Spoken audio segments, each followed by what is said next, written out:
And there we go, the microphone is on. I just tried to clean my glasses and try to get some of the spots off of there. And all I did was smudge them. What a thing. I gotta get better glasses, or better glass cleaner. I have no idea. I should get some of those alcohol ones. Anyway, welcome everyone. Glad to have you all on board. I'm your host, DrFox2000. You're watching VolcanoX live stream. And happy Thursday. What is it? August the 31st. My brother's birthday. Cool. And I'll call him later. 2023. And let's see. What else have we got to do? We'll say hi to everyone. How about that? Welcome to the moderators. First off, Arizona Snowman and Piggy and C&D Boy and Sue and Yvonne Konko and Siggy and let's see, who else? Who else we got? Gary, 24/7 Live, VZ Skies, maybe, as well as Joseph Fields, Texas, Mona Lisa Smiles, and Lucas Snow, and, well, maybe some others. I have no idea. Anyway, welcome everyone. Glad to have you all here, and not sure what went on with volcanoes today. I was busy, so didn't get too much time to look in on things in other places, and that includes getting home here and having a look at anything. So I have no idea. How's our storm? The storm that was going through, last we checked, it was in South and North Carolina, pushing up, and I think maybe back out into the Atlantic. I hope that's where it went, and everybody's okay. Grandma B, I seen you in here folding, and Idalia, it's just a wonderful storm. I don't know where it went, Sue. It went through the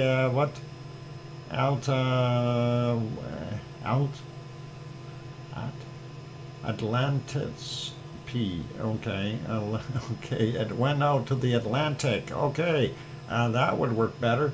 I was trying to figure out what the heck word is that. All done except the cleanup. Henry, you got to clean my place. Still says the guy is being a gentleman late in the first on purpose. Oh, who's being a gentleman? Anyway, that's all cool. Not late? Okay. I'm trying to confuse myself.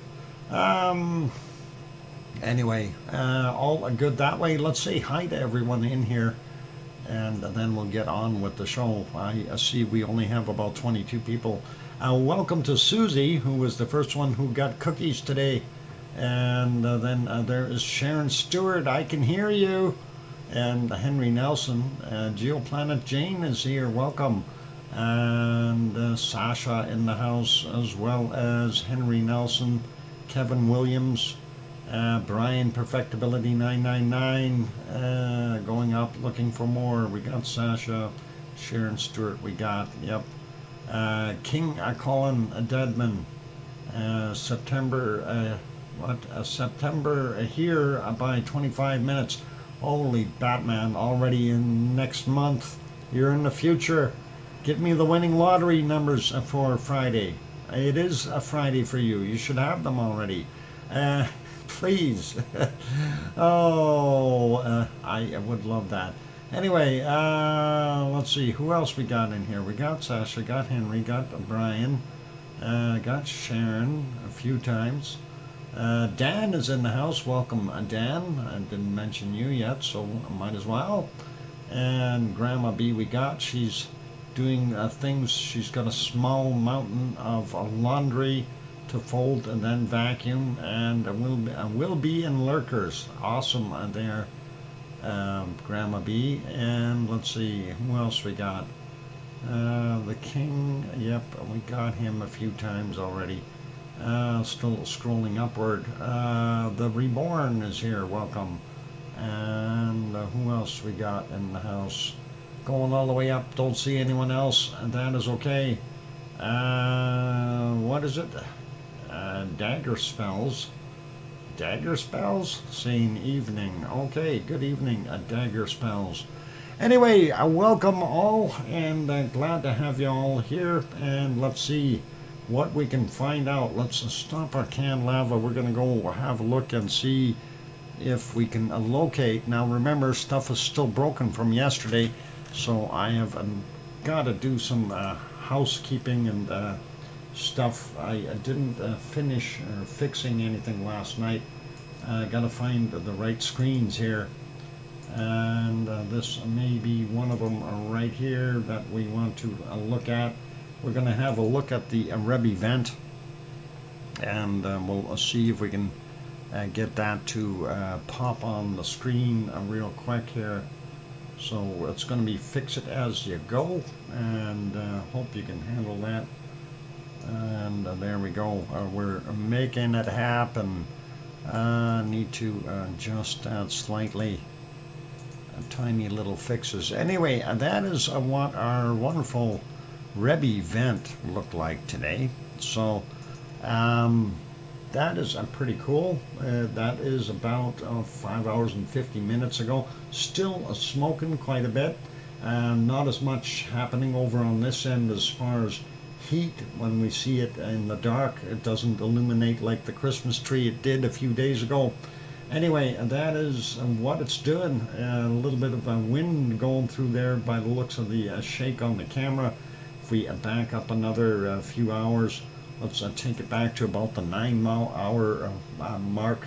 That's 9 hours ago. That's what it was looking like. A little bit, still the same shake, still probably about the same amount of smoke, just slight different direction. And if we go all the way back to the earliest time, that would be somewhere around here, and that would be 11:35 a.m. at their time. And for some reason it doesn't love it there. Not quite as much smoke earlier there, but still smoking a bit. We can see some come up, so not bad. Anyway, that's what it looked like right there. Let's have a look at the next one. This is back to live, so you can't see any of that glow in there, unfortunately. This one, of course, is the other shot here a little bit further away. You can see the lights of our wonderful Reykjavik in the background, the outline of Cape Lear touching the clouds. Let's take a look back at about 5.5 hours ago. There we go, Cape Lear in the background, Rebbe right there. And I don't see anything new happening. Hard to see because of the way the haze is and stuff. Very difficult to see what's going on there in Grindavik, or sorry, not Grindavik, Reykjavik. There we go. And we'll leave that one be. We'll just pop back real quick here, a little bit more look. And I don't see much difference there. And this was the early shot here from around, what is it, 11:44 a.m. So not much happening there. Actually looks like there might be a fire or something right there. Looks like a plume of smoke. I don't know, that looks a little odd. Hope nothing is burning. And if we go a little further here, let's see, did they put it out? Yeah, it kind of disappeared, only a little bit now.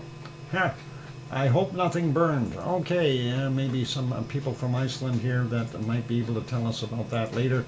Let's take a look at the next ones. Oh, great, that one's got commercials, and we'll take a look at this one. And this, of course, is a lovely Reykjavik. Boy, I did that twice already. Going back about 5.5, 6 hours here.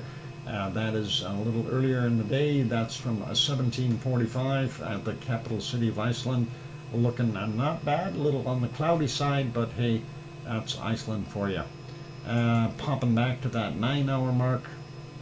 Not that much different, a little less sunshine. And this is about 11 hours and 45 minutes ago. about the same as later on in the afternoon. So looking okay. Let's keep moving forward here. We're going to make that one smaller, go to our next shot. And this is supposed to be, well, it's supposed to be Katla. We can't see a heck of a lot there. Let's see what it looked like. We can see a part of it. Under there, the clouds are starting to sink a little bit, but we can still see a good chunk of the ice fields here. And of course, Katla is underneath there. And that is what we've got on hand. Wasn't that great of a view, but let's go back a little bit further. Yeah, this is about just about 10 hours ago, so not seeing a heck of a lot. And this is 11 hours and 50 minutes ago. So really the weather pretty much all the same, other than being dark now. It was the same all day long. So next shot, this one of course is one of the ones looking up at Askja. And that is what it looks like there right now. It wouldn't be lit if it wasn't for the moon being out. If we go back about 6 hours, that'll give you a better idea of what the day looked like out there. Actually, not bad looking for a day. That is pretty cool. And if we go back all the way, and that'll give us a better idea. Yep, and it looks like they might have had a nice day there. It would have been interesting to be out there. Anyway, I'm not exactly sure where in this shot Askja actually is. I don't know if it's here underneath these piles here. This may be our flat top volcano over here. I don't know, and that may be Askja in there. I wish we had somebody like Yvonne here who has been there and would be able to tell us. But we'll leave that and be for now. Let's continue on and make that one smaller. Next guy on the list apparently is buffering. I don't know why. Let's go back a little bit. Oh, and that don't look so good. And that is not so good either. That's supposed to be Katla from a different angle, but no, not gonna happen. We'll put that one back on live, and yeah, if it wasn't for the moonlight, we would not see anything there. Next one is that panoramic view, and of course with the panoramic we need light, so let's put a little light on the situation by backing it up a little bit. Eerie scene really when you're looking at it, and that's cool though. There you can see Rebbe, Kalir, little Kalir, and on the side here you can see the edge of Liti Hutre, and that's what you got right there. So not bad. Looks like the alien is back and parked as a square box there again. All right, we'll leave that be. I was supposed to be going for a break. I don't know if we're going to do the break thing. I think I'm going to take just a short one, put you back on the canned lava here for a few minutes. I do have to get something to drink. Throat is dry. Lots of talking today for some reason. So, yep, Pepsi time. It is. I'm going to do that right now, Sharon. Just for a short break, though. And then we'll keep going. And we'll do our break at the top of the hour so we can get to bacon seeds. Anyway, for right now, here's some more music. Hit the like button if you haven't done that yet. And I'll be back soon. Don't go away.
And there we go, that microphone is back on.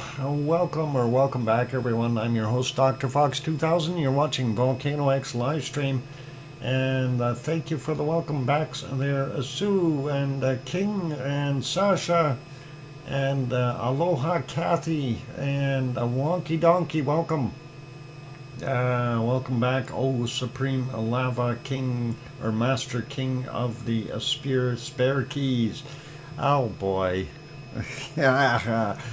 Spare keys, huh? Okay, interesting. I'm gonna have to redo that vehicle and put a hoof print, a keypad on there. Something to make it identifiable and easy to get into. No keys required. Maybe voice command. How are you for a voice there, Wonky Donkey? Can you do voice commands? Never mind. I don't think that's going to get over very far beyond. Yeehaw! Oh boy. All right. So we were looking at all those nice views of Iceland, and like this one that we're looking at now. But let's park that. We want to go to take a look at the harmonic tremor charts for our ODF area. Let me get on the right screen, and I am actually going to refresh it real quick, and just so we're all on the same page. There we go. So yeah, what we were noticing is on the chart here, the magmatic did go up quite a bit again. So it's riding fairly high, and there could be possibilities there. pretty steady, and even with our seismicity, so a purple for magmatic, seismicity is our green, and tectonic is our light blue here. And the tectonic definitely went back up as well, and some spikes in here, so we'll take a look in the earthquake maps and see what happened. But it is still very, very heavy in this area, so I'm wondering, you know, is there still movement? Is there something happening there? And hopefully there is. Let's check with a couple of the other charts here. Krusevik was one of the ones I wanted to look at. Where's Krusevik? There you are. Okay, so in Krusevik we are seeing that uptick as well, but a much, much higher than what we've seen on the other one, but not as thick as it's going up. The magmatic almost the same as the seismicity here. Everything working together. We don't see that other spike though, so that might have been closer to the ODF sensor, or perhaps even further over towards Grindvik. Let's take a look and see what the Grindvik chart looks like real quick. And of course Grindvik is to the southwest of our Frankenfeld area, and we are seeing about the same as far as the magmatic and seismicity. And again, we've got that noise during the daytime. The construction is what I'm assuming it is, and not seeing too much. We do have a few spikes there, but a downward trend on this guy. So interesting. ODF on the other hand was going up, so it is what it is. What is it? Ogog. Saying I was having a beer and going shh. Oh, having a smoke.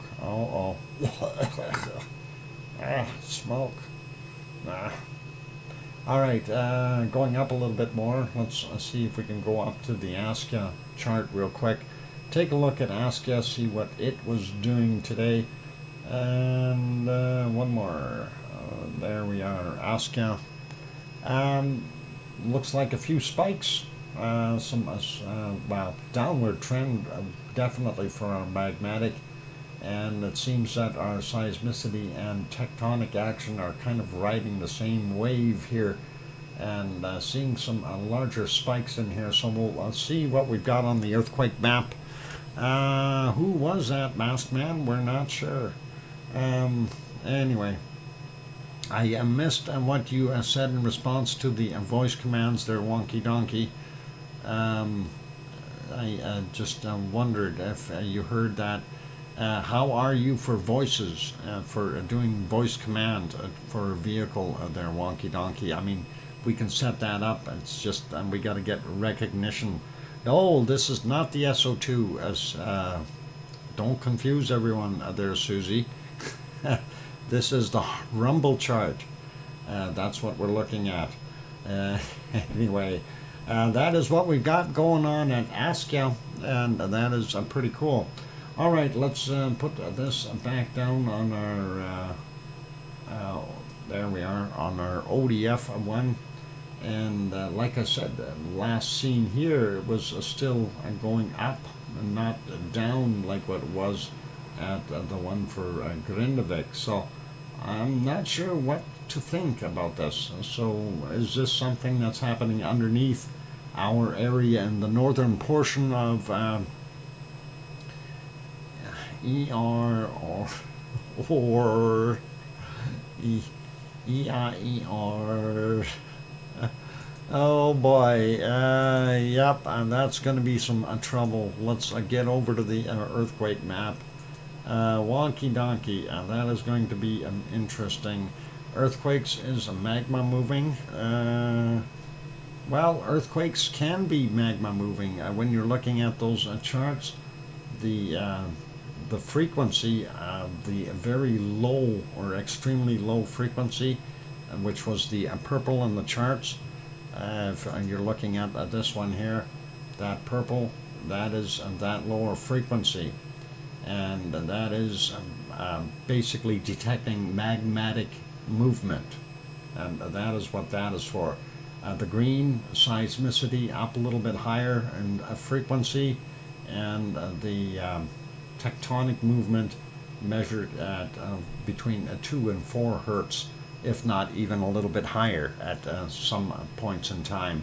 And this top one here, the 0.5, that can actually be down to about 0.3 or even lower, 0.2, 2.5, as far as magmatic movement, just so that helps people understand those charts a little bit more.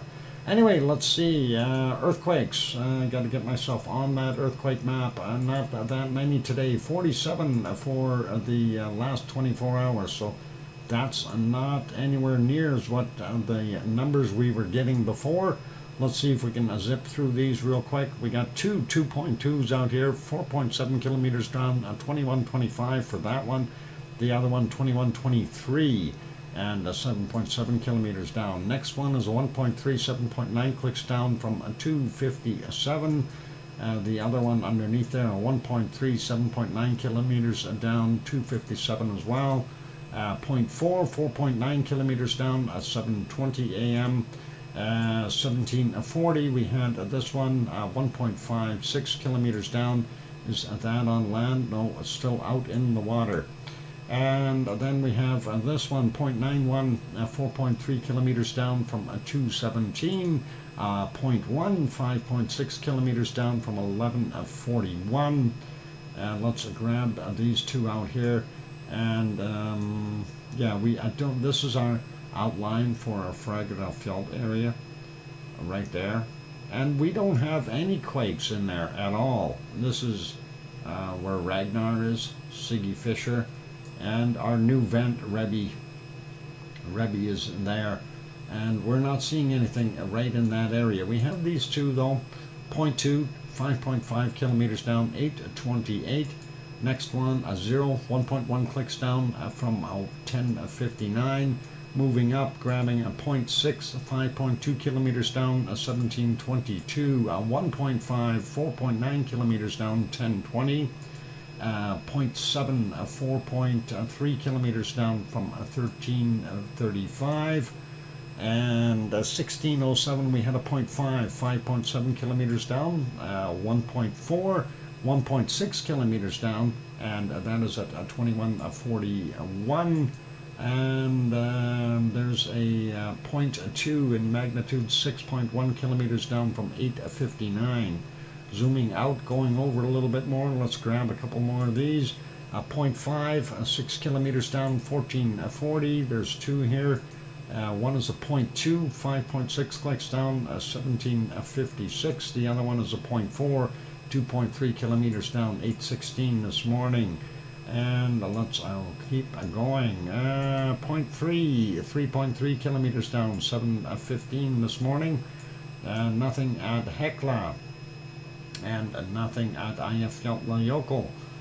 We have a 2 sitting here at Katla, a 0, 1.1 kilometers down from 1330, and from 1013, 1.6, or sorry, a 0.6, 1.1 kilometer down. So definitely not on the ice. This one to the north here, and that is a 1.1, 15.6 kilometers down. 10:13 is the time on that. The other one is a 0.3, 2.4 kilometers down from 1453, and that might be associated. Well, that's kind of in between everybody here. I don't think it's associated with anything other than let's put the big line on here, the plate boundary line, and this is kind of a corner right here. So this is a stress corner. You're always going to see quakes because of that. All right, moving up and over, we got a 2.5 on Hafsjökull, and that's from 823, 2.5, 1.1 kilometer down. I don't know if that's the right saying for it. Hafsjökull, I think.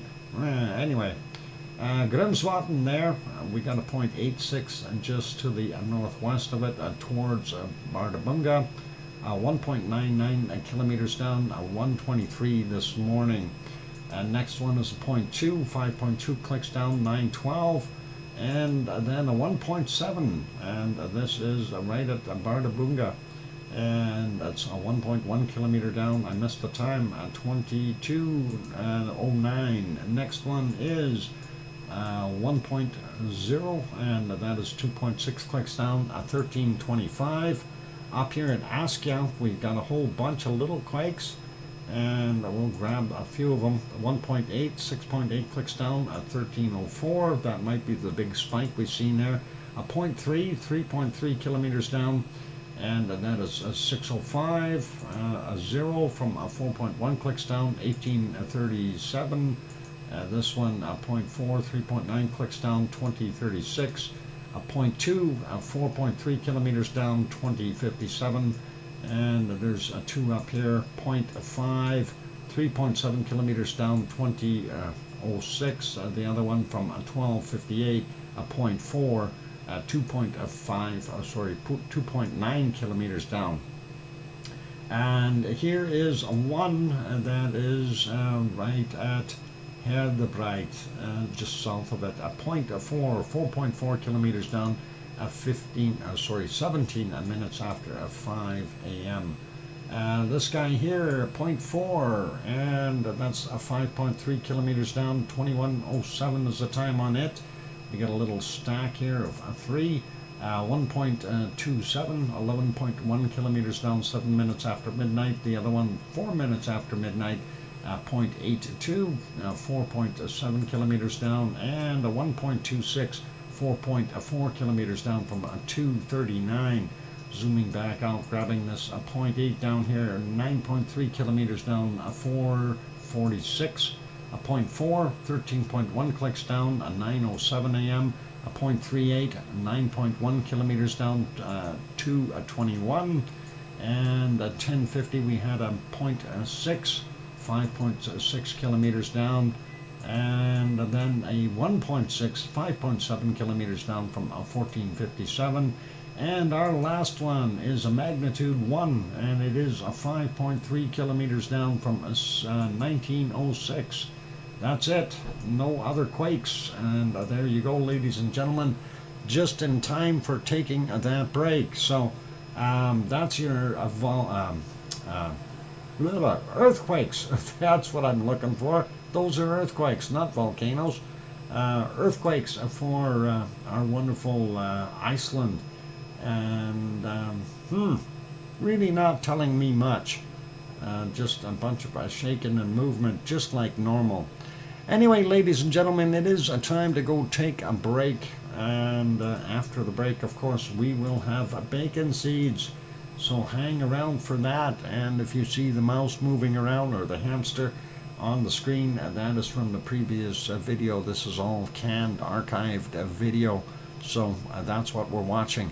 Anyway, enjoy some music in the meantime, and the shenanigans that go on the screen. Here's some tunes. Hit that like button if you haven't done that yet. And on that friendly note, I'm your host, DrFox2000. I'll be back in about 5 or 6 or 7 minutes. Don't go away. Thanks.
So that microphone is back on. Welcome back, everyone. I'm glad to have you all on board. I'm your host, DrFox2000. You're watching VolcanoX live stream. And thank you for the welcome backs from Sasha and from Sue. I guess everyone else disappeared. That's okay. Maybe they don't know we're back yet. All right. Anyway, I did promise bacon seeds, didn't I? We'll see bacon seeds. Oh, Henry says welcome back. Welcome, and I'm glad that you're still here. Okay, let's get over to bacon seeds. Sharon Stewart says, I hear you, Dr. Fox 2000. And then, of course, Oh Mummy of Hamsters comes in right after that. Welcome back, Uncle Doc. Oh boy, I was on a laundry mission. Oh boy, that is hard. I was examining the inside of my eyelids. Henry, did you discover anything? Anyway, that was our last bacon seed from yesterday. And of course, Piggy has sent us a whole bunch more. So let's see what Piggy sent us. There we go. We'll start out with that. You're being bopped. Take that, bop. That is a bop. I don't know. I think that might be a friendly bop, though. Yep, that is. And it's a little Piggy kiss. Wonky Donkey says, I just had a thought. Can you get facial recognition door lock? That we might be able to do. And here's our next bacon seeds, several, and they are both closing their eyes. They're cute. I like them. Very nice little bacon seeds. Awesome. Bacon buddies. Yep, nice and pink and sleeping. Twins, yep, in all likelihood. Let's get to the next one. And what's this say? Why can't we be friends? Making your pig love you. There's an evil ploy here. They don't want you to eat bacon anymore. Superglued bacon seeds. That's what it is.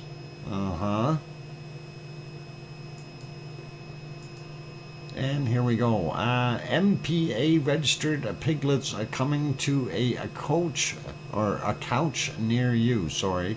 minipigclassifieds.com. Look at that. They look pretty awesome and happy, and they're kind of snuggling. And that is pretty interesting. And there you can get your mini pigs.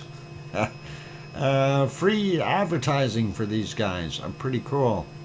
Anyway, I like those guys. Let's carry on. And all right, I feel sorry for those who don't have a pig. I hear they have to bend down and pick up any food they drop. Obviously, I wouldn't know anything about that. Yeah.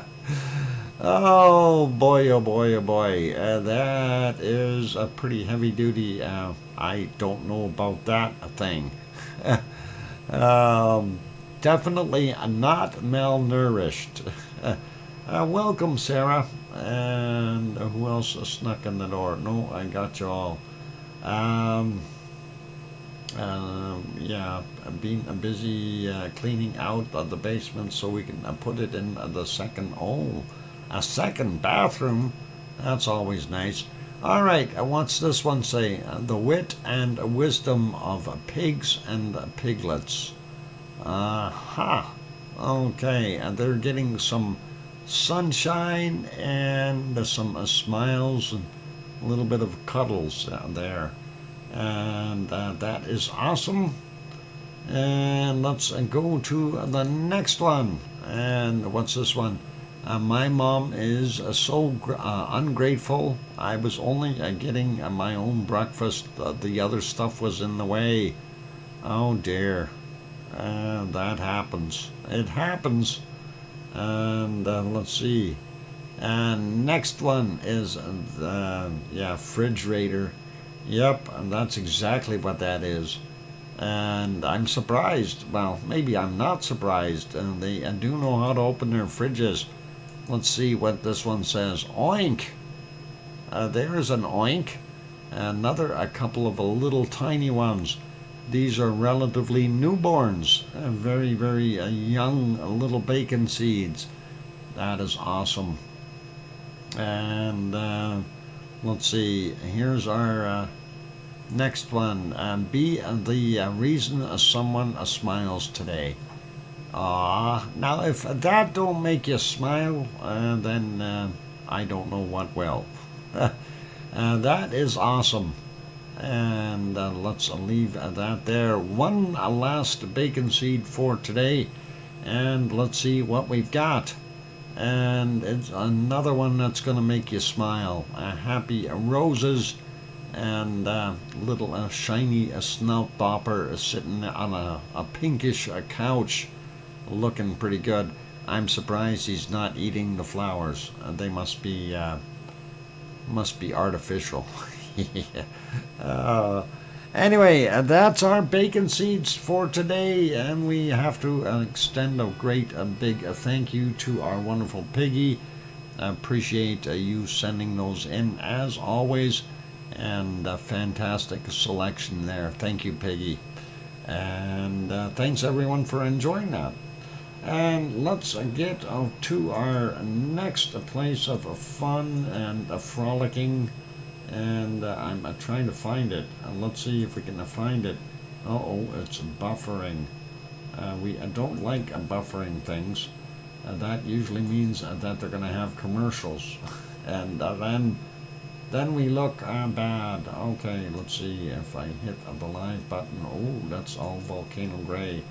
I can skip the ads, and that's a volcano gray too. Stream or recording not available. I'm trying to get things fixed up here, guys. And nope, I guess we're not going to see a Fuego today. We do have that one from earlier. That one will be the rim of the crater, and let's see what the last one will bring us, if anything. Oh, they're reloading. All right, let's go over and we'll check out a Fuego. No, how about Popocatépetl? Fuego is not up and running.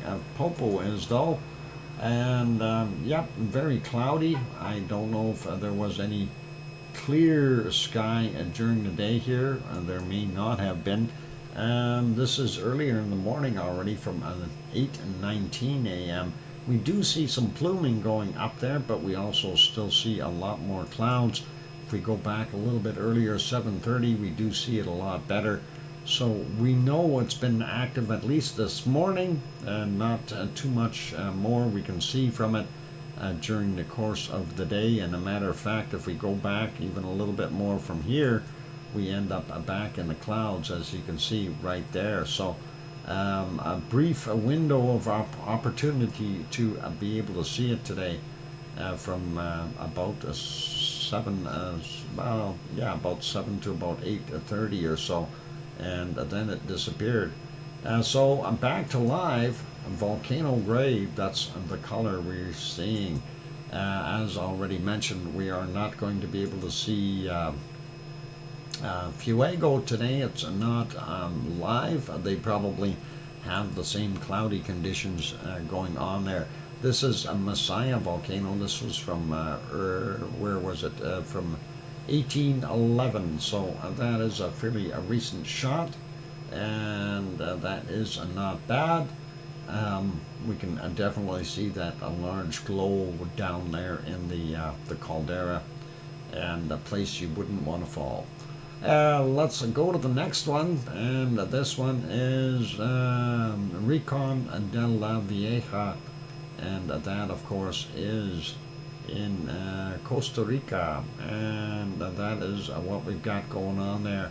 A little bit of visibility, we can see crater rims and stuff like that, so cool that way, but nothing really coming from the volcano, I don't think, unless this this is a smoke coming out of here.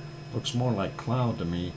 But anyway, we'll leave that one. Blue, or a blue moon ice cream. Blue moon ice cream? Oh no. Now I want some. Next one is this guy. And let's see if we can get that lined up a little bit better. I'm not going to be able to see much here. We do see the stars zipping by. And of course, this is Lascar down in Chile. And really not that much happening. We can see that a moon was popping up and down, or some clouds in the way maybe, but that is about it. So not much there. Next one we can't see at all. That is Laguna del Mole, and again Villarica also hiding in the dark, so we're not going to be able to get any visibility from those ones. And next one is our wonderful Merapi. And let's see if we can find Merapi and see if Merapi will make us happy. Of course, so far it's not. Let's go back in the cloudy times and see what we had here. Going back, this is about an hour and 40 minutes ago, and looks like it was a little bit busy up top there, but also some cloud had moved in. If we go back a little bit further, this is about 2.5 hours ago, we can see a nice glow up top, and then after that it was clouds, clouds, clouds, and that was at 4:28 a.m. I don't know where we're going to see anything else. And how about right here? We do see something, and that is from 2031 with some moonlight shining upon the situation. Hard to tell what's going on there though, but definitely can see that smoke. And if we go back a little bit further, we might even see a little bit of lava dribbling down there, the side of the hill. 1949 was the time on that, and there you go, you see it rolling and doing its thing. That's about it for our wonderful Merapi. So Merapi really didn't make us too happy, as far as not enough of the wonderful things coming out of there. So we'll see. Make that smaller. Actually, I'm going to put that back to live. It's not a very good live shot either. Make that smaller. Next stream, of course, is Mount Ruapehu. And there it is. Hey, look, the ski hill. You guys can go skiing. There's people skiing. I don't see anybody skiing. Maybe they'll zoom in on somebody. Do we have anyone skiing? As the ski lift is not moving. Okay, ski lift is not moving, and nobody's skiing. It doesn't look like there's any ski tracks there. Is the place open for business? It doesn't look like it. I hope it is. Anyway, yep, the gondolas look empty. I don't see anything moving. Looks like a nice ski spot. Yep. Ski bunnies. That's what we're looking for, ski bunnies. And they don't have any. Oh, and we're shaking. I don't know why we're shaking so much. Maybe that's a really long zoom. We're looking over top of some heat or something. Anyway, yeah, nothing is moving there, so that's a pretty good indicator that it's not operational right now. Anyway, hopefully they'll get things going. Anyway, that is Mount Ruapehu, covered in snow, and the skiers will likely love it. If we go back a little bit, we do see what it looks like when it was sitting there at 11:20 a.m. very pristine, and that is pretty awesome. Let's put that back onto live. We'll make it smaller. Oh, they did put it back there. Cool. And we'll take a look at the next shot, and this is a Taupo. Taupo, of course, being volcano that's got a very large caldera. The entire lake is a Taupo's caldera, and that is pretty large. There you can see Mount Ruapehu in the background, that white area. So that is pretty cool. So two volcanoes in one shot. One is water, the other one is ice, and that is both for explosive mixtures with magma. Anyway, pretty windy looking. See our little flags in the front here doing their thing. And I won't dwell on this picture, but it looks nice today. And hopefully everyone there in New Zealand is enjoying the day. That was 1:24 p.m. So awesome. Anyway, a shot here is brought courtesy of a Suncourt Hotel and Conference Center there in Taupo. Nice place to stay if you ever want to have a beautiful view like that. Have two volcanoes in one shot. Both are very, very different in their extremes. So pretty cool. Anyway, let's make that one smaller, and we will get rid of that and put it back to the Merapi page. That way I can find it. Next one on our list is a Semeru, and I gotta find a Semeru. There it is. We'll make it bigger. A Semeru is back there somewhere. I promise you, it's behind those clouds.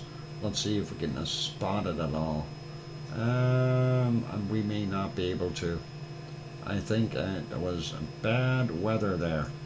If we go back even to this point 6.5 hours ago, that's what we were seeing, and that is just about 1 a.m. and at night. We did see a little bit here. Let's see what this is. From 2325, we do see the mountain in there, little tiny puff at the top.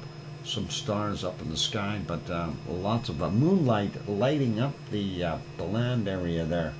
Other than that, that's it for there. Not anything visible, really. Let's put that back on live. Unfortunately, we don't see anything right now either.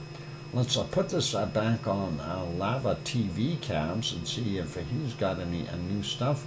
Nope, last stream 7 days ago, so we're not going to see anything really new. And when did that one come up? A Happy Independence Day. Oh, they must be going through celebrations.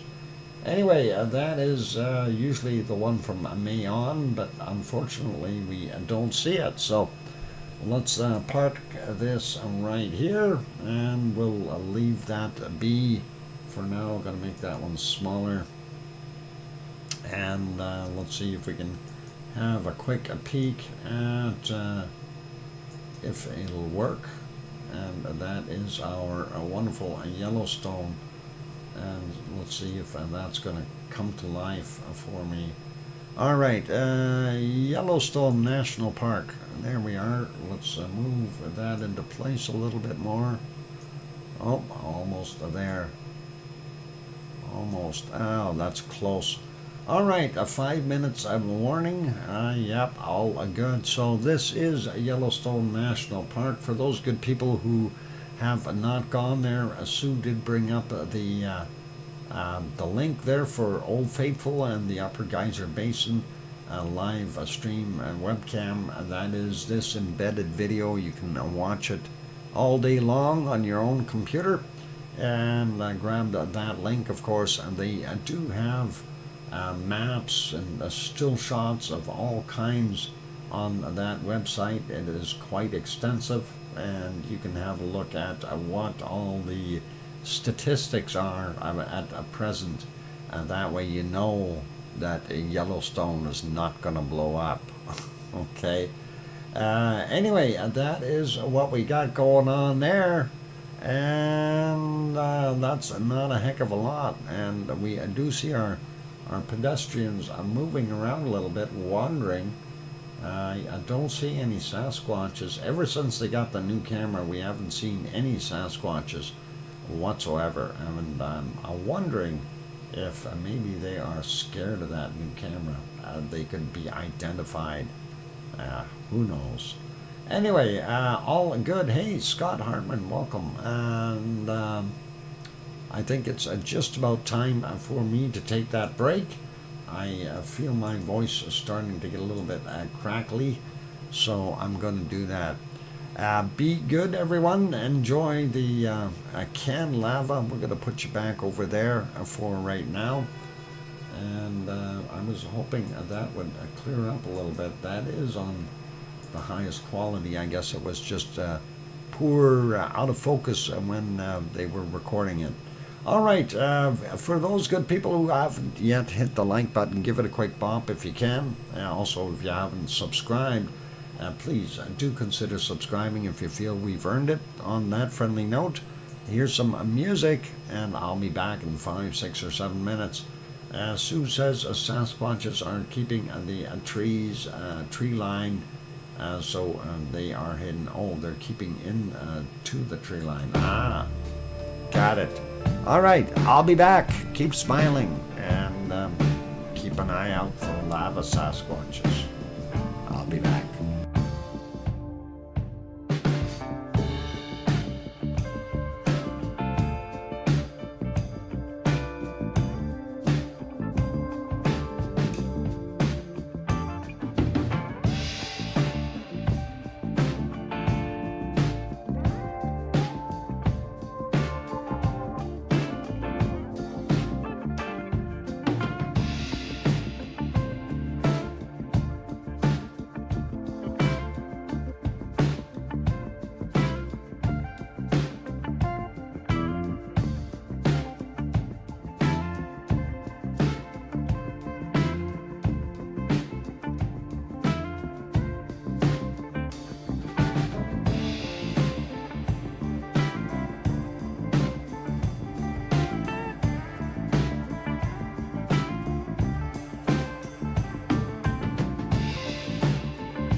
that microphone is back on. Welcome back, everyone. I'm your host, DrFox2000. You're watching VolcanoX live stream.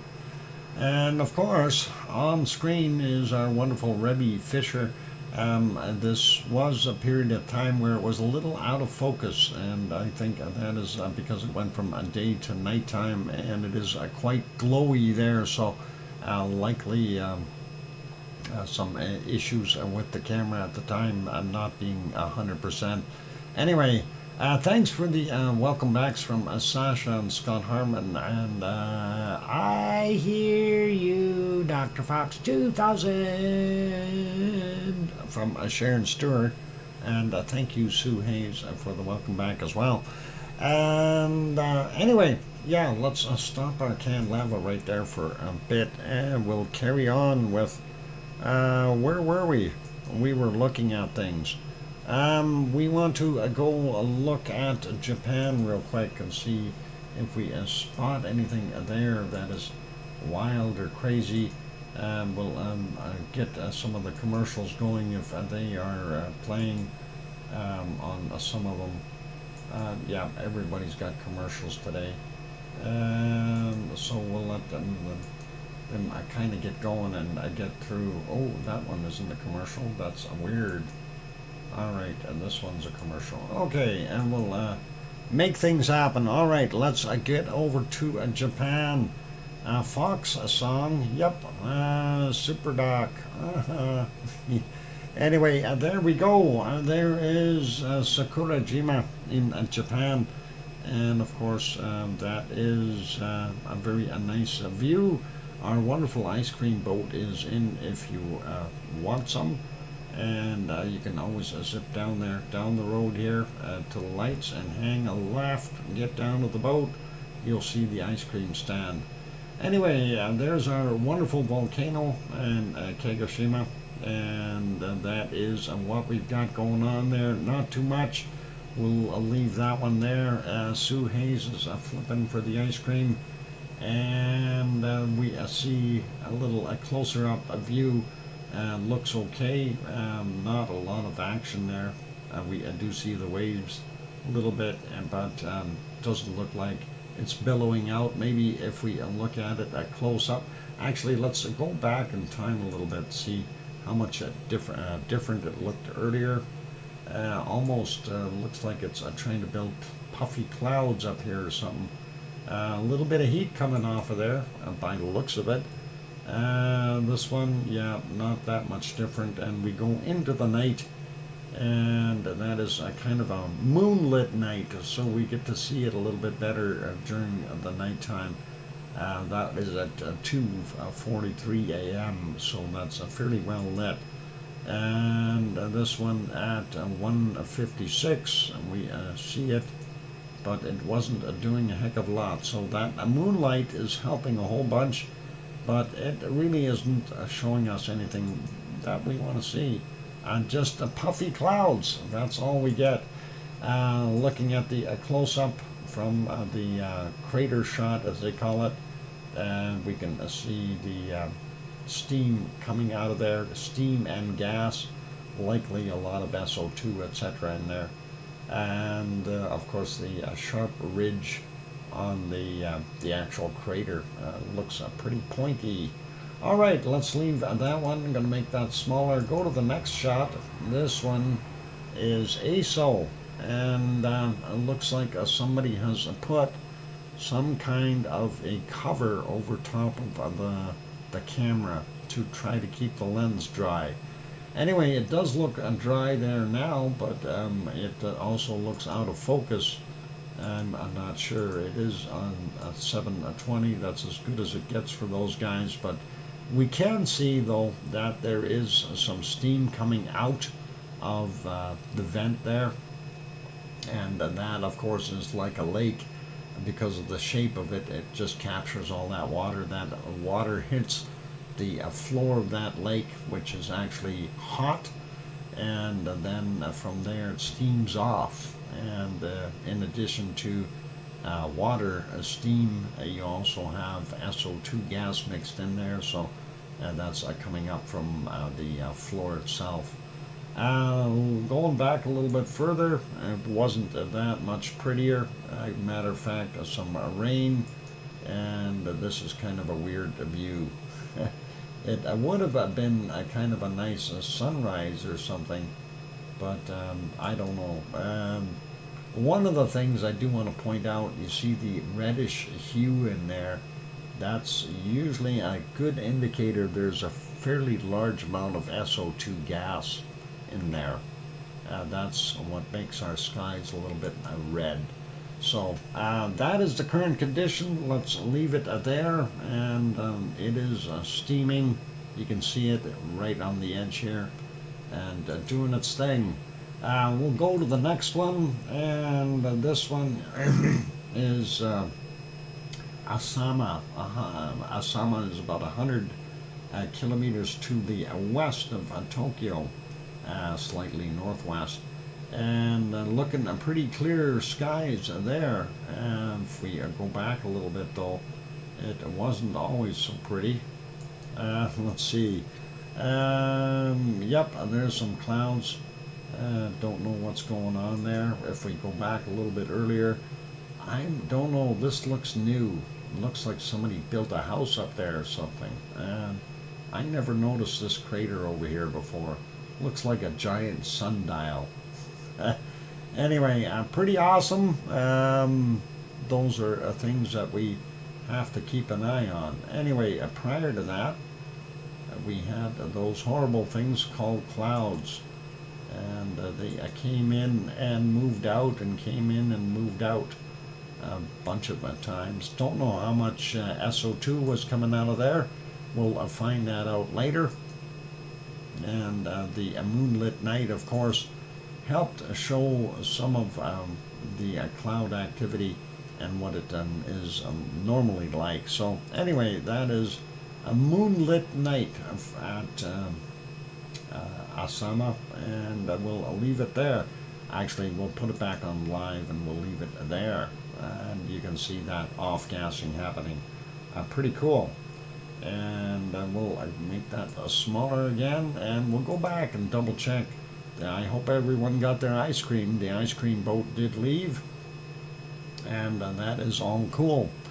Okay, I'm going to put you back on a canned lava for right now, and what we'll do is I'll throw out that volcano report real quick, and we'll go take it from there.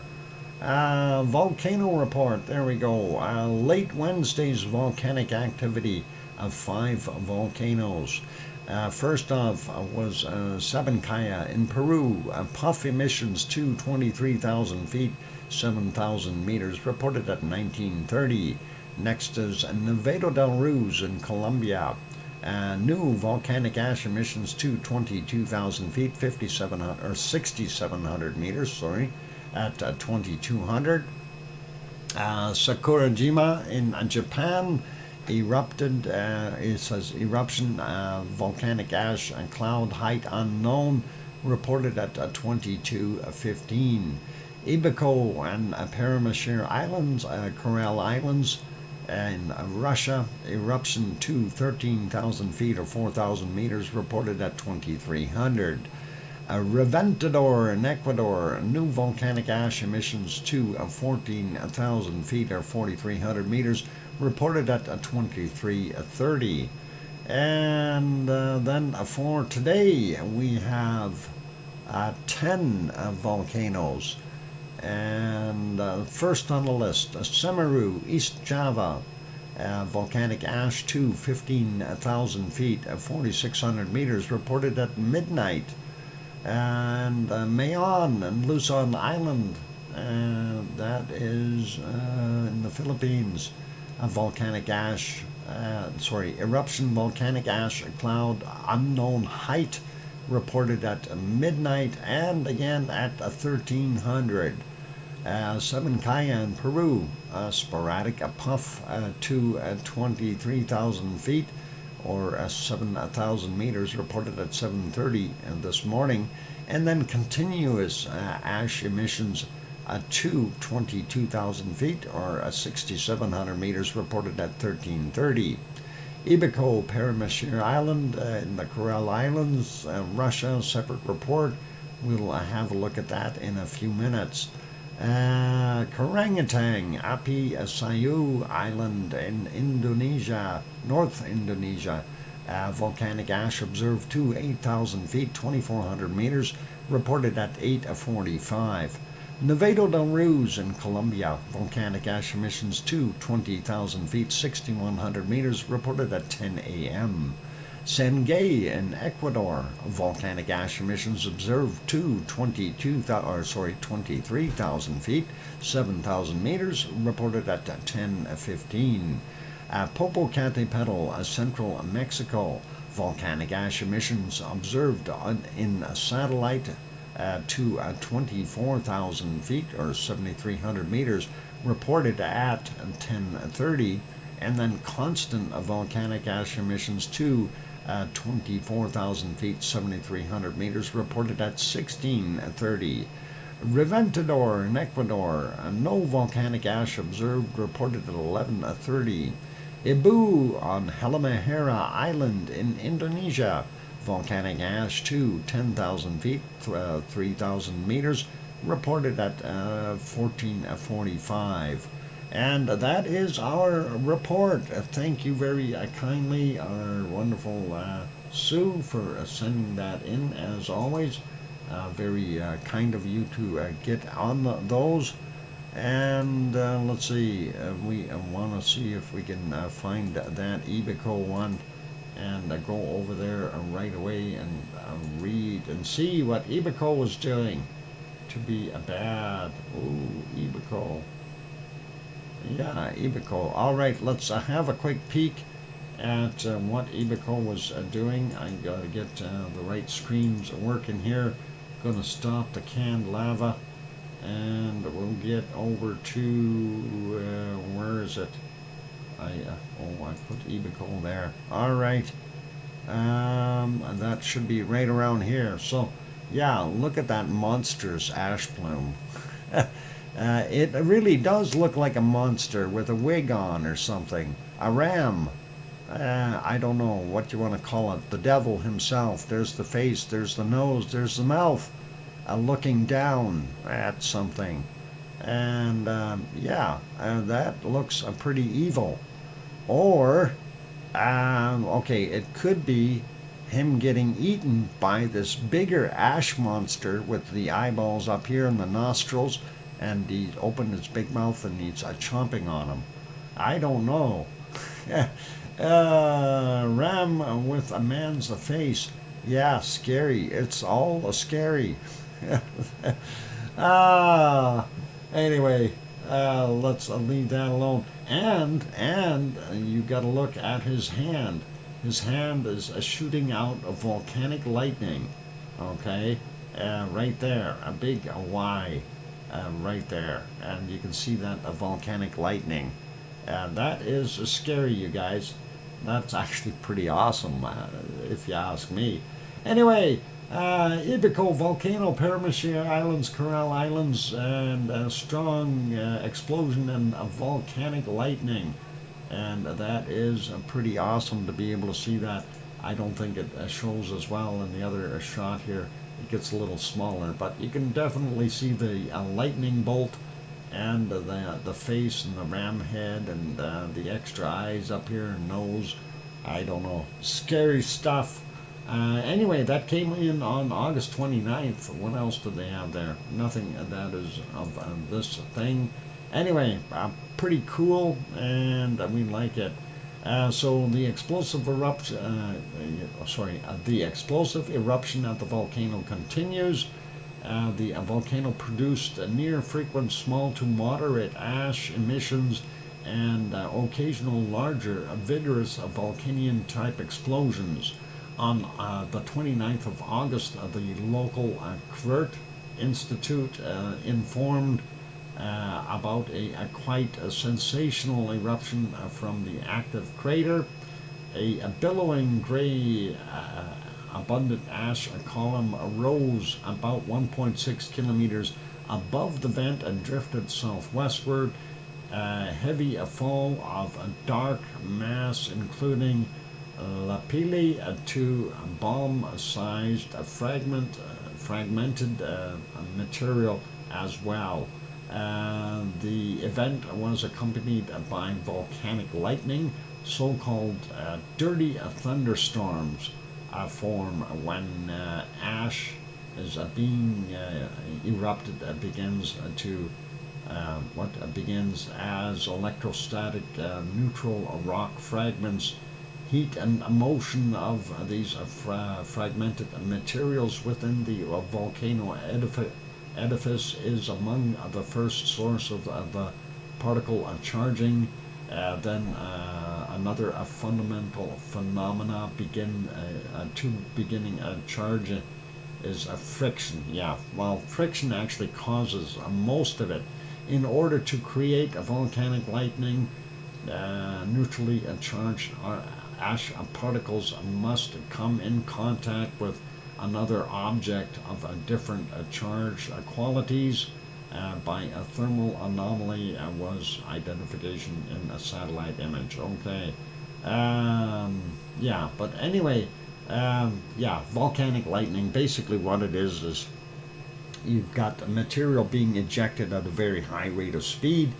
They're colliding together, and a lot of them, well, if they're different charges, they can create a very, very large charge in a cloud, and that creates volcanic lightning, and that is pretty nasty. Yeah, it is a pretty wild kaboom. And it would have been, I mean, with the lightning here, if you were in close proximity, I'm sure you would have heard a thunder boom, big clap of thunder. Anyway, cool. So, definitely something to consider. I'm going to actually save that image.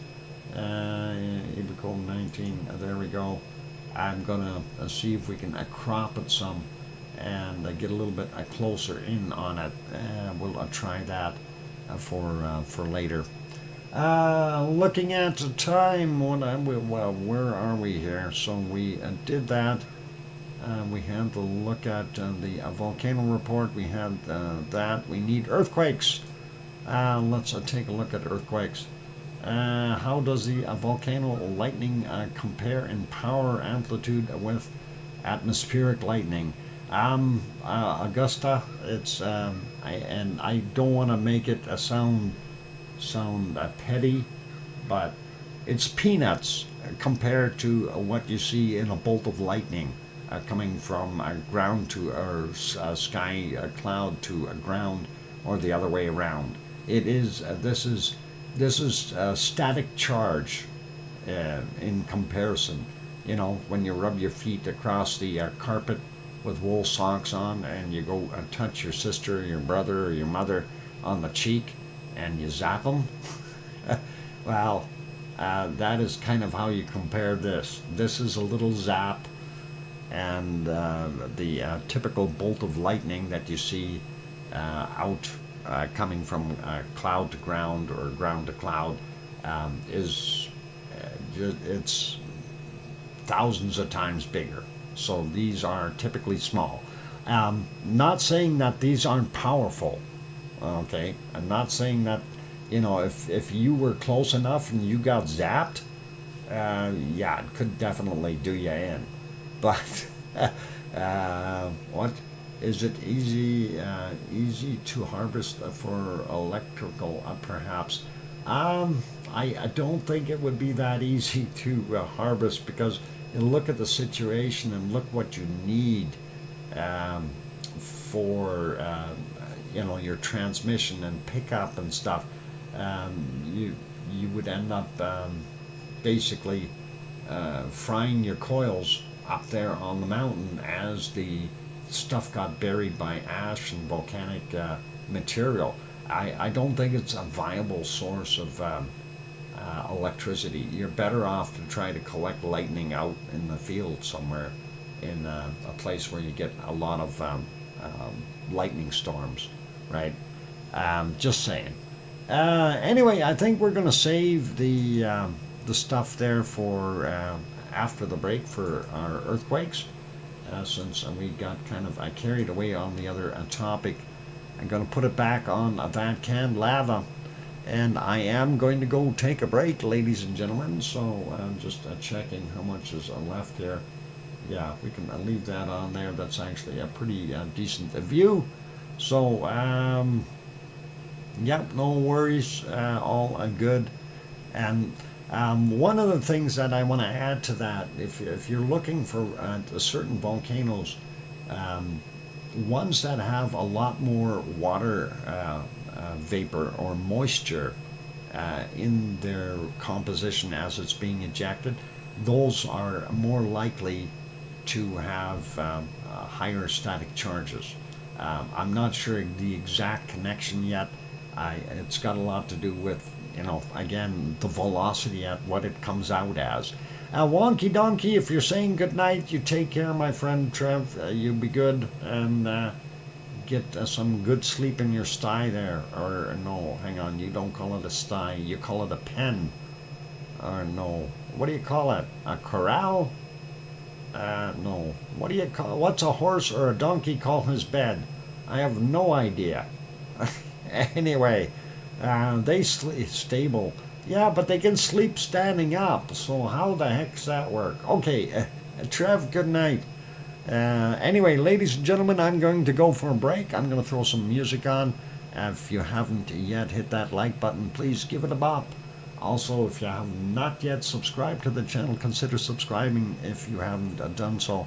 Also, maybe hit that bell notification if you are doing that. I'll be back in 5, 6, or 7 minutes. Don't go away. I'm your host, DrFox2000. Thanks.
do you mean the world is ending?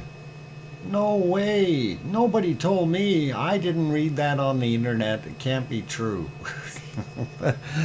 Oh, welcome back, everyone. I'm your host, DrFox2000, and you're watching VolcanoX, a live stream. And just reading some of the chat there, and that is awesome. And welcome, going south, and thanks for the welcome back, and thank you, Sue, for the welcome back. I saw your report on the Arctic. I'll be angry if the world ends after all this work we did this week. Darn it, Grandma B, I would be mad too, especially if everything is gone. I'd be really mad, upset. Oh, as if we could do something about that. That's not going to help us for some reason. We got to figure out a way to stop it before it happens. How about that? Anyway, let's, speaking of stopping things, things we can't stop, let's go over and we'll have some earthquake stuff. It was a blue moon, Sue. I blame the blue moon. A blue moon. It was indeed, and that blue moon is shining upon everything. It's doing a wondrous job. Let's take a look at the worldwide earthquakes real quick, and we'll start out up here on the Kamchatka Peninsula. We'll actually just go down here past Permashir Island a little bit. We have a 4.4 from 919, 79.1 kilometers down. Moving over a little bit more, here's 4.6 near Attic, and that is from 1:13 a.m., 46.4 kilometers down. Moving on a little bit, we don't see anything else that's sizable. New little guy here, 2.1, and Chenango, Alaska, from 1842, brand new. And that came in at a depth of 14.6 kilometers, so a little bit of shaking there, but nothing really serious. Seeing pretty much the same thing along the western North American seaboard, and we don't see anything in Central America either till we get down here to what do we got? I guess Ecuador, and that is 3:38 a.m. for that 4.6 and 186.3 kilometers down. Sliding further down, we don't see anything in Chile or Peru, and nothing out here at the South Sandwich Islands. We do have one little guy on the Mid-Atlantic Ridge, a 4.9 from 2044, 10 kilometers down. That's actually from yesterday. So just I figured I'd throw that guy in, and nothing new in New Zealand. Going up the Kermadec Ridge, though, we do see one out here in Tonga area, 5.0 from 1318, 164.2 kilometers down, and that is from today. So that's pretty big. This one here, 4.6 in Fiji, 29 minutes after midnight, 585.4 kilometers down. The other one is also a 4.4 here in Fiji, and that is, what is it, from 8:58 a.m., 554.9 kilometers down, quite deep.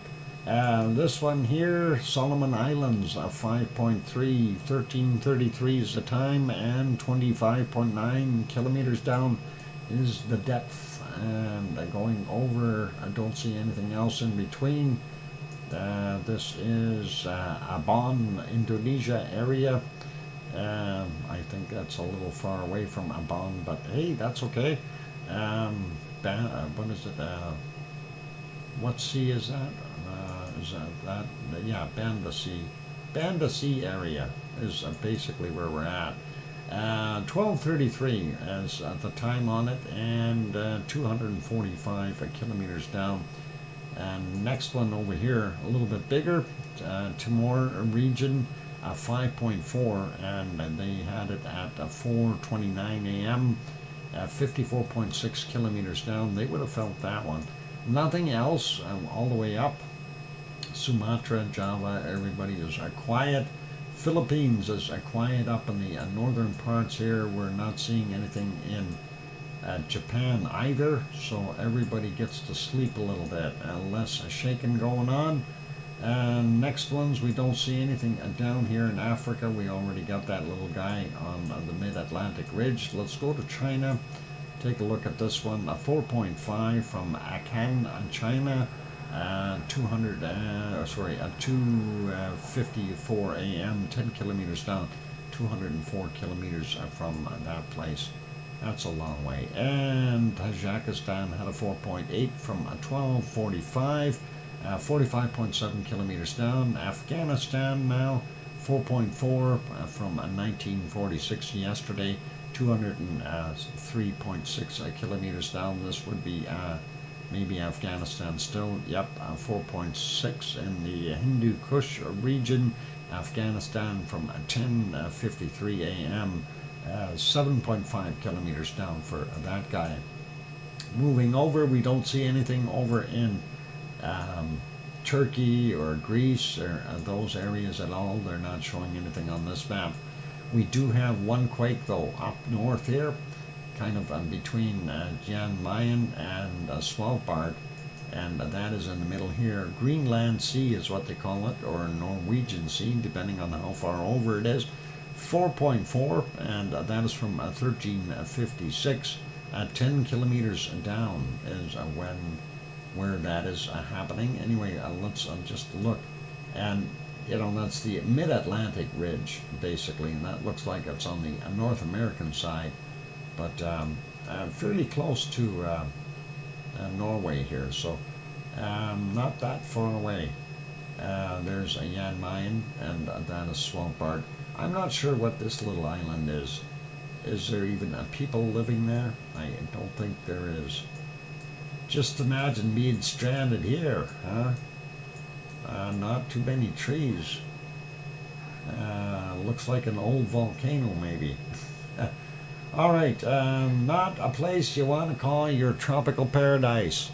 Anyway, that is what we've got going on. Earthquakes there. Earthquake-wise, let's go take a look at Hawaii and see what's shaking there. And I heard there's a little bit more activity, and I see that too. Let's run through those real quick, and we'll start out with some of these stragglers.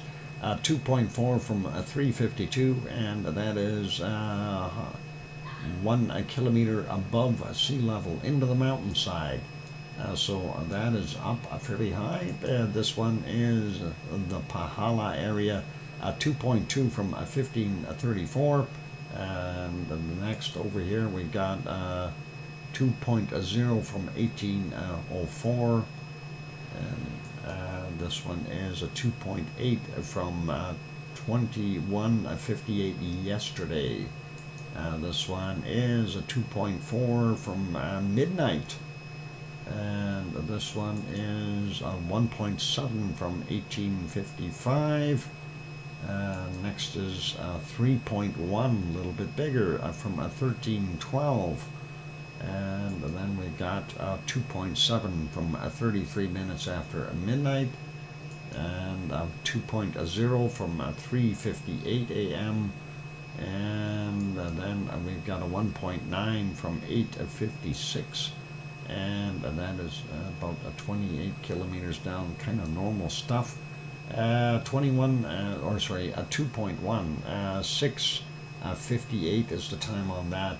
And all of these in the Pahala area, they're all between 26 and 37 kilometers down. So that's roughly the going rate for those. Now, the other stuff, like this one, was a real oddity because it's already 1 kilometer up into the mountain, and that's almost a surface quake. Let's take a look at some of these other ones here. 2.6 there. This is yesterday's from 2024, and that's 2.6 kilometers below sea level. 2.3, 3:21 a.m., 2.9 clicks down. 2.1 from 12:09, 5.1 clicks down. This one is 1.8 from 16 minutes after midnight. This one is deep, 28.2 kilometers down. And we'll start out at the end here, 2.3 and 1:23 a.m., 3.1 clicks down. This one 1.3, 21:33, 3.1 clicks down. Next one 2.1, 22:26 yesterday, 600 meters above sea level. That's getting up there. And this is a 1.1 kilometer down, 1.7 from 23 minutes after midnight. And then we've got a 1.7 from 11:25, 1.8 kilometers down. 1.6 from 13:56, 2 kilometers down. This one is a 2.0 from 22:26 yesterday, 1.9 kilometers down.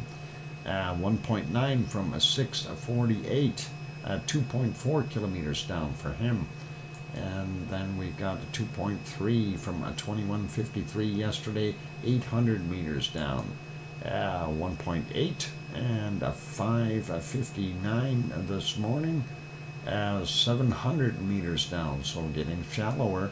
1.9, and that's from 10:17. That's a little deeper, 1.5 kilometers down. This one, 1.9, 22:22 yesterday, 100 meters above sea level. This one is from 2.3, 15:34, 1.3 kilometers down. 2.0 from 4:59, 1.8 kilometers down.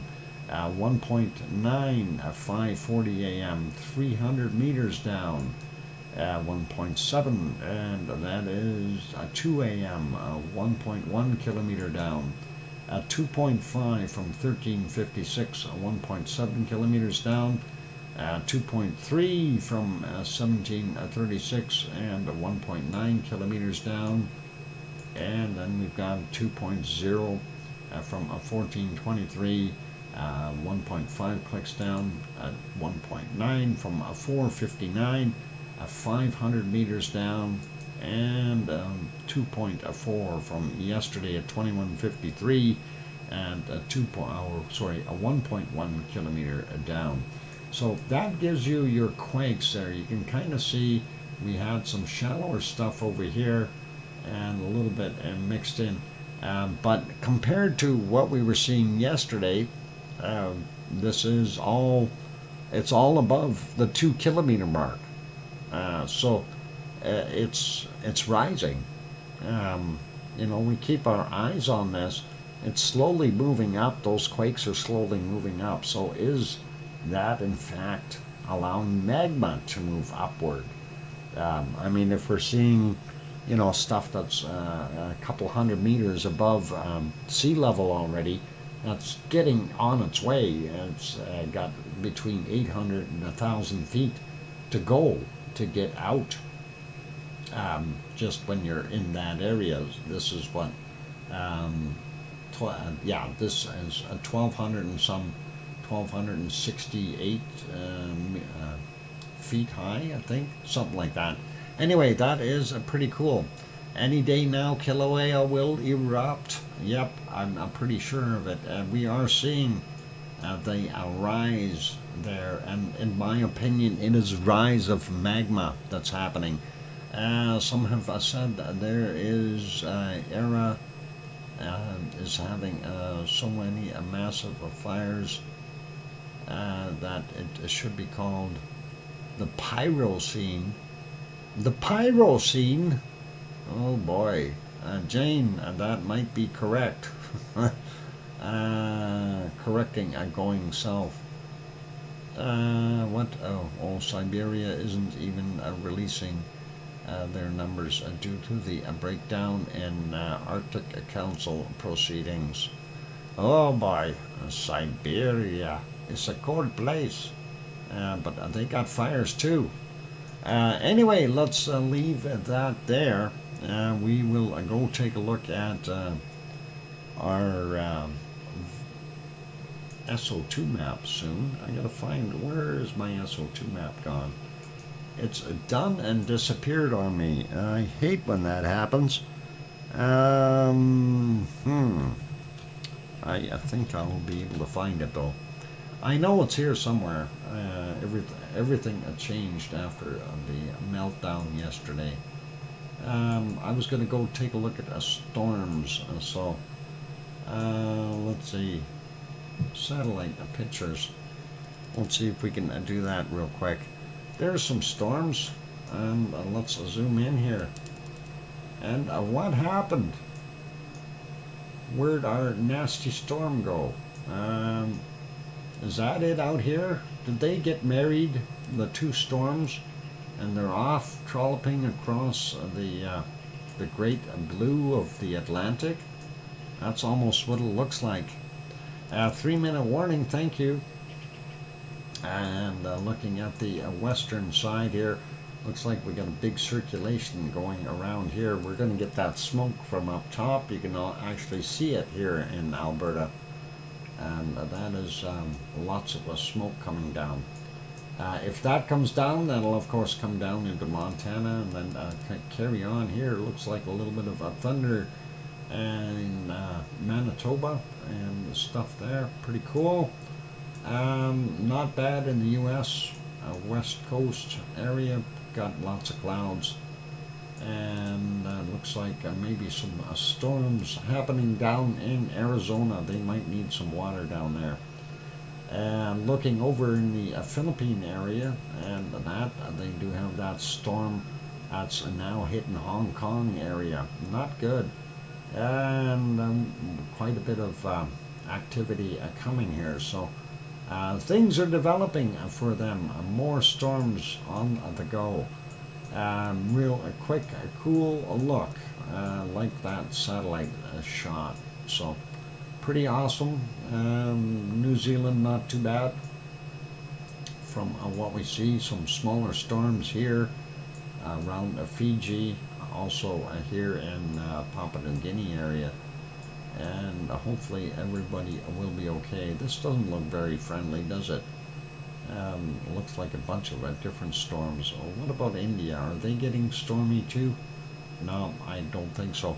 All right, let's leave that there and let's go back to our wonderful canned lava. I'll let that play. I'm going to go take a break, ladies and gentlemen. So hang in there, and we're going to do our wonderful SO2 after the break, and we'll get things wrapped up. So keep smiling, be good, and play nice in the lava. I'll be back. Hit that like button if you haven't done that yet. See you guys soon. 6-7 minutes. I'll be back. Music. Cue music.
So that microphone is back on. Welcome back, everyone. I'm your host, DrFox2000. You're watching VolcanoX live stream, and of course some archived video from back on July 22nd, and that was just before midnight. And there is some awesome looking lava flows from our Rebbe. Anyway, awesome stuff. Thank you for the welcome. I'm back there, Sue, and sorts of things. Greenland does and is what a non-industrial way of life. Sharon Stewart saying, "I hear you, Dr. Fox 2000." All right, enough of the fun. Just I was reading some of the stuff that was being said here, and I thought it was kind of a neat talking about the Inuit and the global climate change issues, things going south. And I thought that was it's an interesting subject, and of course everybody points at a man and says, "You're making too much SO2, you're making too much this and too much that, too much carbon dioxide, and you're killing, causing greenhouse effect." We can do what we can to eliminate that. Mankind is probably responsible for accelerating it somewhat, but it's still going to happen on this planet whether humans are here or not. And it has for the millions and millions of years that things have been happening here. I'm going to switch this over to the weather map here while I'm chatting. It goes through cycles. We go through ice ages, and what causes the ice ages, of course, has a bunch of different elements to it. One is, where are we in our orbit? What's the tilt of the Earth? Precession, everything counts. Other things that count too are, what are the levels of CO2 on the planet, and this kind of thing. We are at a point, though, where we are heading into what's referred to as an interglacial period. That means most of our glaciers will melt. Most of our ice on this planet will melt. How far will it go? We don't know. If everything melts, we're going to have a problem on this planet. But this is a slow and natural process. There's nothing we can do to stop it. What could stop it, though, the warming process, is something similar to Pinatubo. Get a couple of them going, maybe a Krakatoa, like back in 1651 or no, somewhere back there when Krakatoa popped. Okay, the dramatic climate change around the planet took a lot of people. Okay, these are things to consider. And this has happened before, before humans basically populated any areas while they were still in their infancy in Africa, if you will. And you take a look at how many volcanoes we've had, and it is a super, super interesting and fascinating thing to watch the cycles as we go through ice ages and things like this, and how things like volcanoes will affect our climate, and it will affect it in dramatic ways. That's something to really, really consider. We take a look at and I know I'm downplaying it, but the Hunga Tunga Hunga Ha'apai eruption.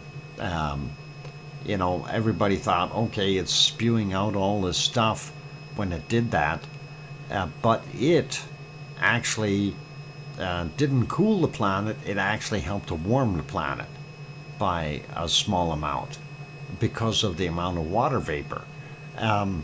so there is tricky stuff to this, and this is something that we need to kind of get our heads around. How does this planet really work? And climate-wise, there's a lot of things that are neglected when people are looking at the climate. Everybody points at man saying, hey, you're making too much CO2. Well, hang on. We get one really good volcano and the game is over. It doesn't matter how much CO2 we make, right? But anyway, let's get back on track here.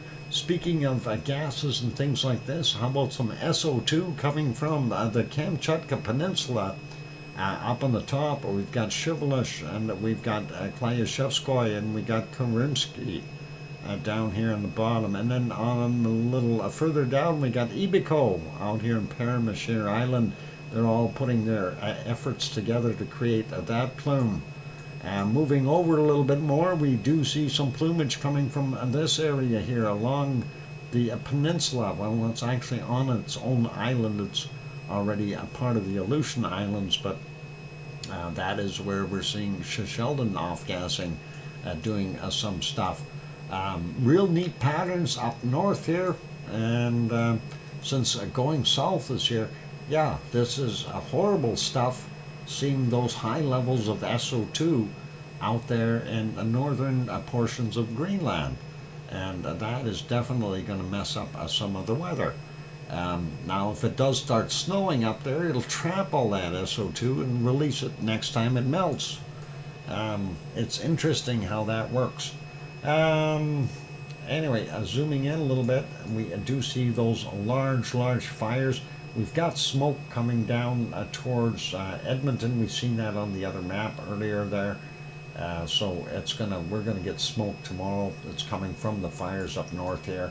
There's a lot of them burning. BC isn't so bad, but northern Alberta and southern Northwest Territories are really bad, even into Saskatchewan. We do have a circulation over here. That looks like south of Flin Flon. And that is probably raining a little bit there, keeping some of that SO2 and smoke out of the air.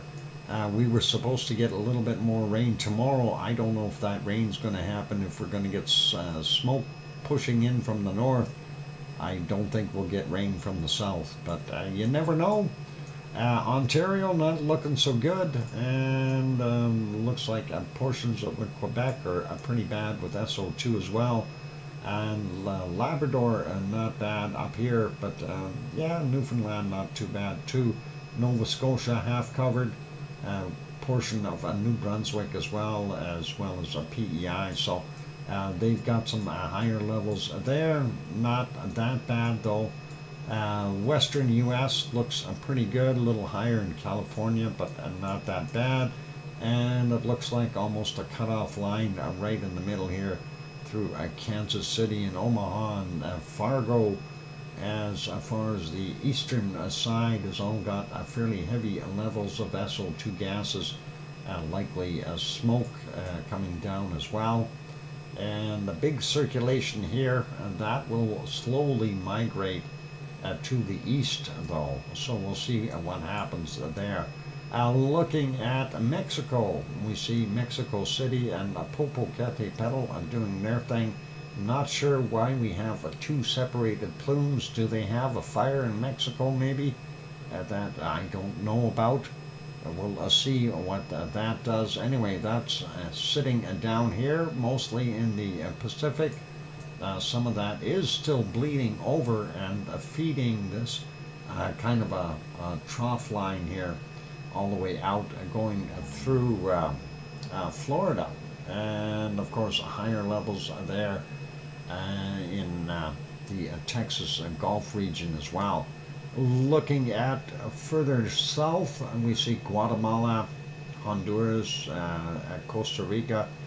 Those volcanoes are all blowing back into the Pacific, and Nevado del Ruiz actually getting up a little bit higher and getting it into Panama. And the other stuff is basically going back into the Pacific. Sabancaya is the busy one here, and I'm still trying to figure out where some of this stuff is coming from. I don't think that's being pushed out there, but that could be that little band. But this stuff here looks like it's coming from the other side. Anyway, we don't see too much down on the south end, so we're not going to worry about that. Did I want to see here Michael Volcano, South Sandwich Islands, definitely still off gassing also. Extra plumes out here, I don't know where they're from, and of course White Isle Volcano, northern end of New Zealand there. And then of course we see all these extra streaks out here, thinking that there might be some undersea mounds that are popping.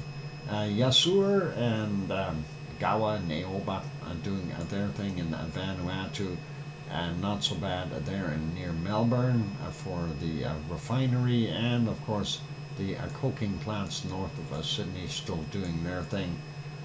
We are going to have a real hard time even seeing, where is it, Tonga, our wonderful Tofua. Where are you? Here. Buried. So much SO2 there. Papua New Guinea, not that bad today.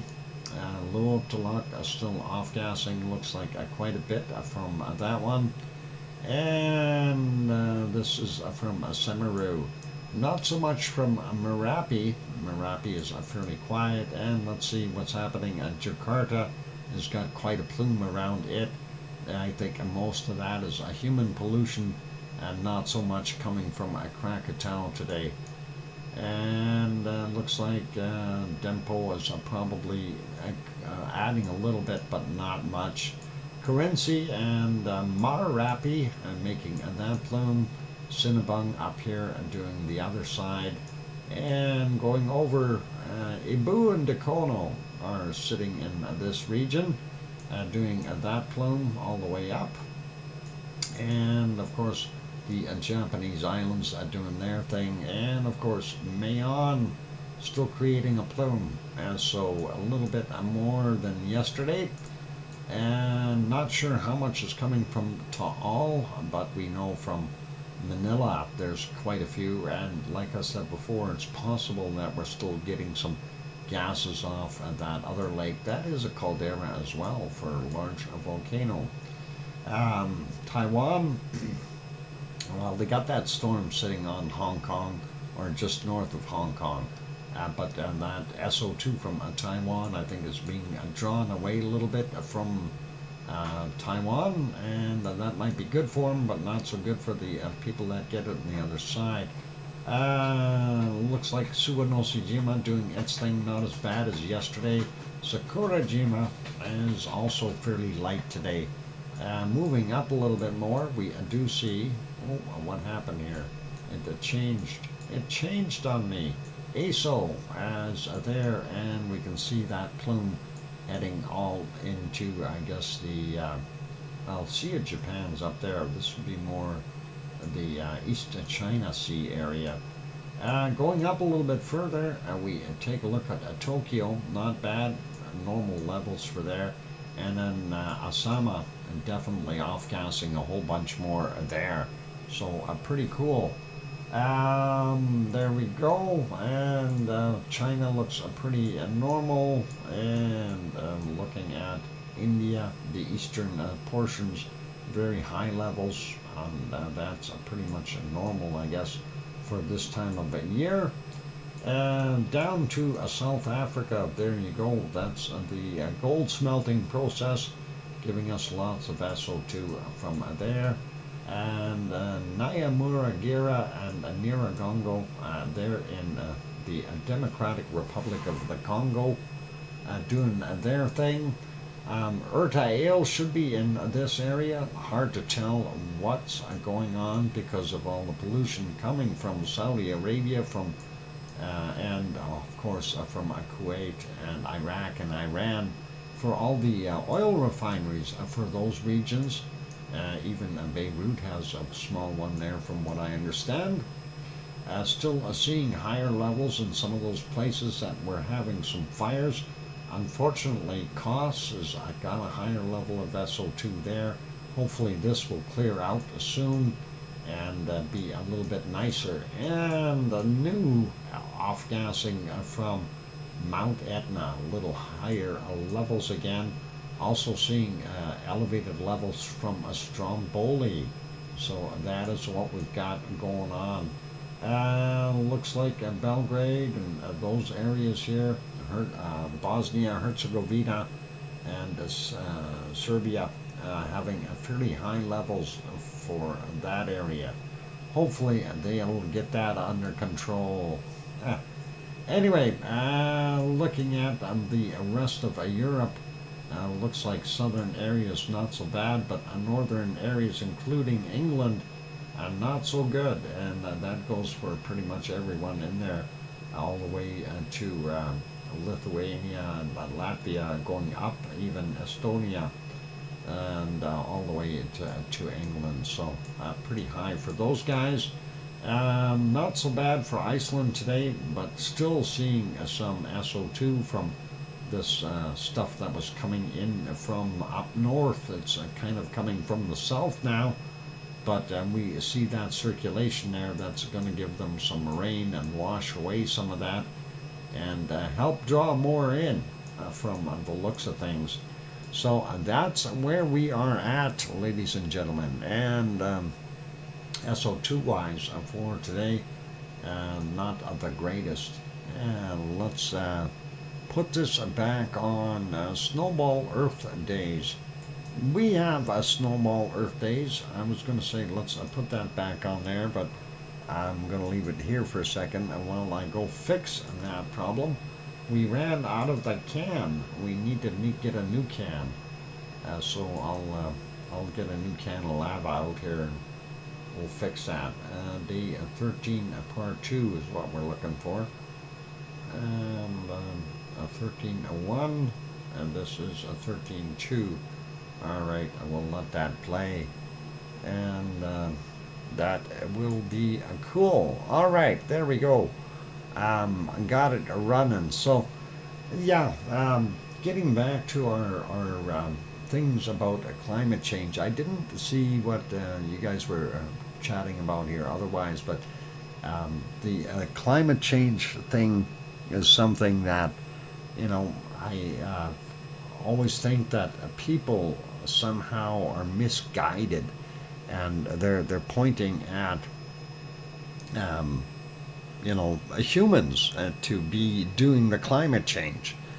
This planet is dynamic, and whether we were here or not, it was going through these cycles for just literally billions of years, and there's nothing we can do to stop them.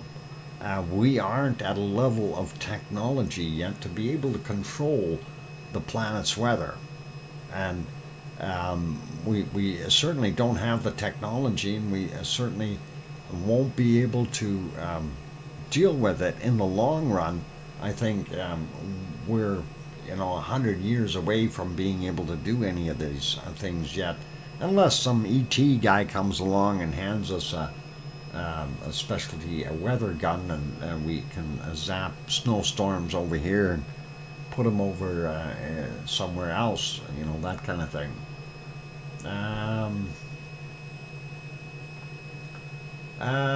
Maybe I go back to the Hamster Extra tour if you can. It's before 1800 in the canned lava we were watching. Before, that's in the day one. What was it that you were looking for? Back to the Hamster Extra tour. Oh boy, I don't want to give tours.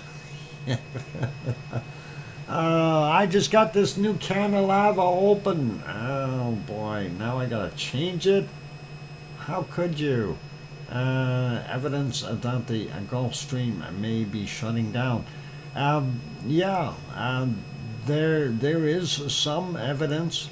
The hamster just pointing out the bacon. Well, we got bacon everywhere, and we got a hamster we can point. I want to go back to the point, though, the evidence that the Gulf Stream may be shutting down.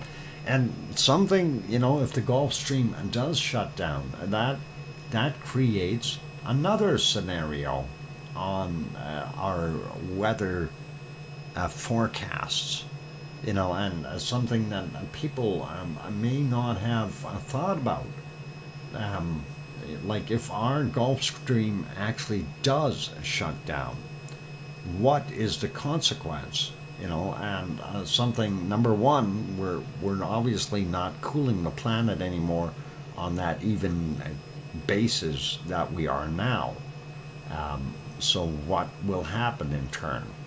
Well, your equators, the waters at the equators that are no longer moving, they're basically stagnant. They're going to heat up, and that is going to create a heck of a problem. When that water heats up to a higher level, you're going to end up losing life forms. Planktons and so on won't be there. You'll find that most of that will go extinct in those hotter water regions and move either north or south to find that comfy zone again where they can thrive.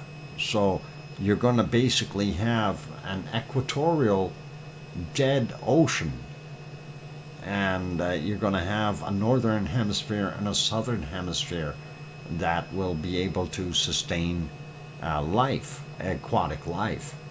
So those are some of the things that you have to think about it. But for the Gulf Stream to shut down, something that you got to consider too is this planet is spinning, okay? And as long as this planet continues to spin, we're going to get movement of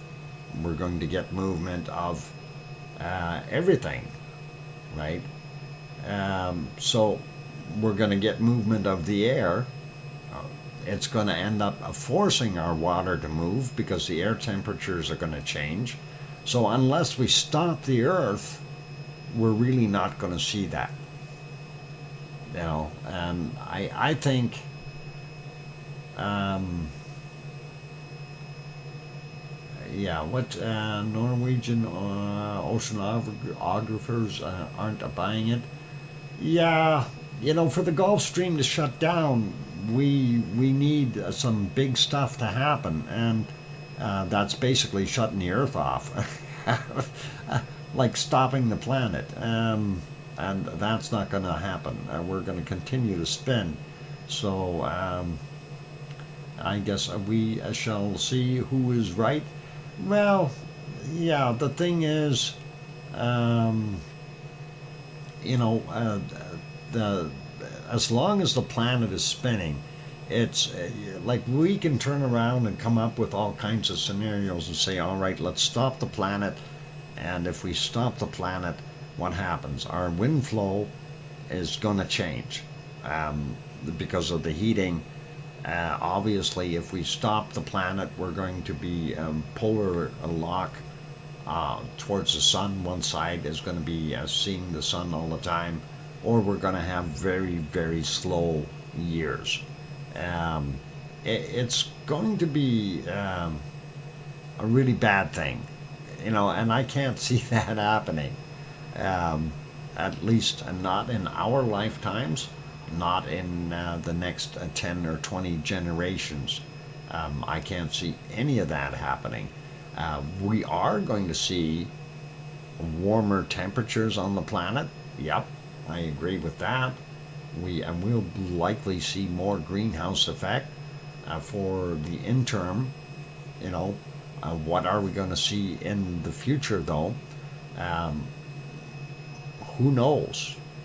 If we have one super big volcano go off, that whether it's like a Krakatoa style volcano, that could basically cause a year or two of global winters or volcanic winters, and that would be catastrophic for humans. You'll find things would get really, really bad. Going south, it says it's like a scare campaign, like dem panic. And that is, in a way, is exactly what that is. When they're trying to say the planet's gonna, the Gulf Stream is gonna stop. Like, I mean, I've seen some experts talking about it and the reasoning behind what they're saying, but it's one of those things that we really do have to consider. That the Earth is dynamic, and as long as we're spinning, it's going to stay dynamic. We're going around in an orbit. We're going to get sunshine from different sides, different angles. But things are always changing here. There's no two ways around that,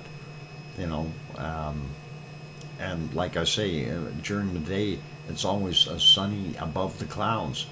And as long as we're being fed that energy, I mean, we've got a certain amount of energy that's coming from the Earth outward, but the input is basically 7 times as much as what the planet really needs. So, to survive, to keep our oceans liquid and to keep us at a stable temperature, right? And we've got extra heat that we have to dissipate, and especially going through these cycles, it's kind of neat to see that. And every 110,000 years or so, we go through the refrigerator cycle, where we freeze up and don't move anymore, and that can stay for a short period, 100,000 years, or less than that. It'd be 30, 40,000 years, something like that, for an ice age, or it could stay for 2 million years in an ice age, depending on what the circumstances are, right? How much greenhouse gas did you have? How much ozone is gone, and things like these. Everything plays a little bit of a role in it, and the elements to everything. It's like cooking that soup. Sometimes you have a really good soup. Sometimes you have a really yucky soup. Anyway, I'm going to wrap it up here before I start spewing things that aren't that good. Okay, if you've sailed from Norway to Iceland, you wouldn't agree the far north Atlantic will be stale and oxygen deprived. Yeah, I don't think it wouldn't be. Let's see. IMHO. Okay.